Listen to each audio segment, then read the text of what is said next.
नमस्ते, मी मोहिनी म्हात्रे. 4 डिसेंबरला माझी premature बेबीची delivery झाली आणि माझा बेबी खूप क्रिटिकल होता. आणि माझी ट्रीटमेंट इथे किम्स हॉस्पिटलमध्ये बेस्ट NICU आहे तिथे करण्यात आली. आम्ही ऍक्च्युली जेव्हा मला समजलं की वॉटर बॅग झाली, खूप वेळ निघून गेलाय आणि प्रीमॅच्युअर बेबी म्हणजे बोर्न होणार आहे, तर पहिला आमच्यामध्ये एक प्रश्न होता की आपल्याला बेस्ट NICU सेंटर कुठे भेटेल.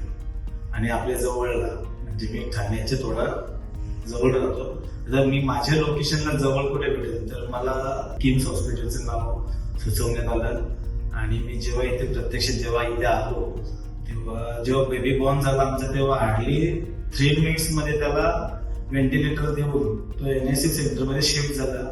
तिथे मला खूप एक म्हणजे बरं वाटलं की बाबा अशा ठिकाणी आपण आलो की जिथे आपल्याला बेबी म्हणजे चान्सेस पॉझिटिव्हिटी चांगले आहेत. आणि जेव्हा डॉक्टरांशी बोललो तर डॉक्टर जेवढे कूल होते, दीपिका तिवारी आणि सचिन सागरकर हे डॉक्टर जेवढे कूल होते आणि त्यांनी जेवढा विश्वास दिला, त्या विश्वासामध्ये जेव्हा एक पॅरेंट्स असतं ना, बाबा आता काय होणार आहे पुढे, कसं काय प्रीमॅच्युअर बेबी आहे, त्याला पुढे काय त्रास आहे, पण ते एवढे कूल होते आणि त्यांचा जेवढा आत्मविश्वास होता, त्या विश्वासाच्या आधारित आम्ही थोडंही नंतर टेन्शन नाही घेतलं. सुरुवातीला आला टेन्शन नो डाऊट, बट त्यांचा आत्मविश्वास आणि ते जेवढे कूल होते त्यानुसार आम्हाला नंतर टेन्शन्स नाही आला. आणि इथल्या मशिनरीज बोला की इथलं हायजीन मेंटेन करणं, ज्या गोष्टी आहेत ज्या आम्हाला तेवढं डॉक्टरला कळत नाही, पण आपण ह्या गोष्टी नक्की बघणार बाबा या गोष्टी आपल्या बेबीसाठी पाहिजे, तर त्या ऑफकोर्स या ठिकाणी आहेत.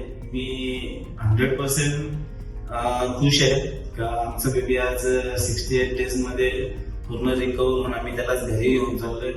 सो हॅपी आणि thank you KIMS hospital, thank you once again doctor Sachin Sagarkar and Deepika Tiwari, thank you so much.